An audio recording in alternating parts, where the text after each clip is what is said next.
Audiobook da Revista Espírita de 1861. Jornal de Estudos Psicológicos. Quarto ano, 1861.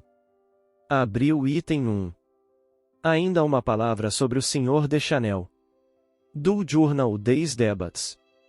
No precedente número da Revista Espírita, nossos leitores puderam ver, ao lado de nossas reflexões sobre o artigo do Sr. Deschanel, a carta pessoal que lhe dirigimos. Essa carta, muito curta, da qual lhe pedimos inserção, tinha por objeto retificar um erro grave que ele cometera em sua apreciação. Apresentando a doutrina espírita como estando fundada sobre o mais grosseiro materialismo, era desnaturar-lhe completamente o espírito, tia vez que ela, ao contrário, tende a destruir as ideias materialistas. Havia em seu artigo muitos outros erros que pudéramos relevar, mas aquele era muito capital para permanecer sem resposta, tinha uma gravidade real em que ele tendia a lançar um verdadeiro desfavor sobre os numerosos adeptos do espiritismo. O Sr. Deschanel não acreditou dever submeter-se ao nosso pedido, e eis a resposta que nos dirigiu: Senhor, recebi a carta que fizestes a honra de escrever, em data 5 de fevereiro. O vosso editor, Sr. Didier, consentiu em me encarregar de vos explicar que foi sob o seu reiterado pedido que consenti dar conta, nos debates, de vosso livro O Livro dos Espíritos, sob a condição de criticar tanto quanto eu quisesse, nossa convenção. Eu vos agradeço de ter compreendido que, nessas circunstâncias, usar de vosso direito de contraexposição fora estritamente legal, mas menos delicada, seguramente, do que a abstenção à qual acedestes, assim como o Sr. Didier me informou esta manhã. Quereis aceitar, etc. E, Deschanel, esta carta falta com a exatidão sobre vários pontos. É verdade que o Sr. Didier remeteu ao Sr. Deschanel um exemplar de O Livro dos Espíritos, como isso se pratica de editor a jornalista, mas o que não é exato, é que o Sr. Didier se tenha encarregado de nada nos explicar sobre as suas pretensas instâncias reiteradas para que disso fosse dado conta, e se o Sr. Deschanel acreditou dever lhe consagrar 24 colunas de zombarias, nos permitirá crer que isso não foi nem condescendência nem por deferência para com o Sr. Didier.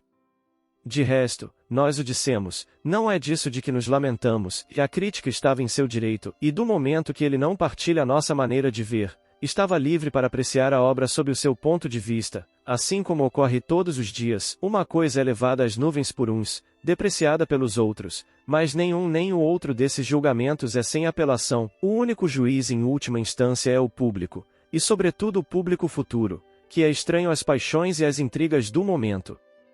Os elogios obsequiosos de grupos não o impedem de enterrar, para sempre, o que é realmente mal, e o que é verdadeiramente bom sobrevive a despeito das diatribes da inveja e do ciúme.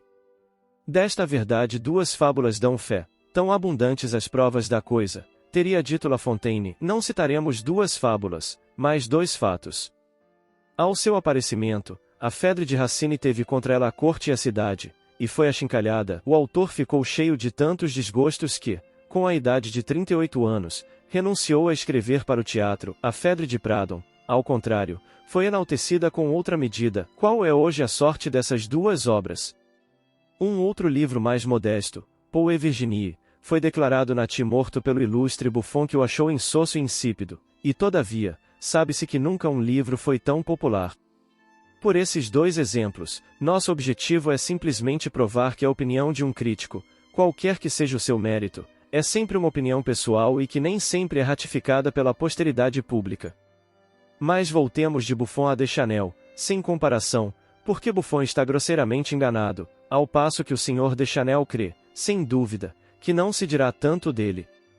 O Sr. Deschanel, na carta, reconhece que o nosso direito de contraexposição foi estritamente legal, mas acha mais delicadeza, de nossa parte, não o exercitar. Ele se engana ainda completamente quando diz que acedemos a uma abstenção, o que daria a entender que acedemos a uma solicitação, e mesmo que o Sr. Didier teria sido encarregado de informá-lo, ora, nada é menos exato.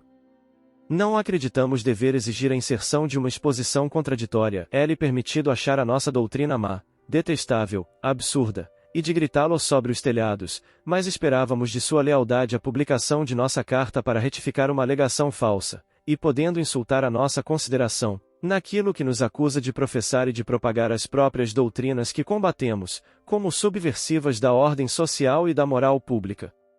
Não lhe pedimos uma retratação, à qual o seu amor próprio talvez se recusasse, mas simplesmente para inserir o nosso protesto. Certamente, não abusamos do direito de resposta, uma vez que em troca de 24 colunas nós lhe não pedíamos senão 30 a 40 linhas.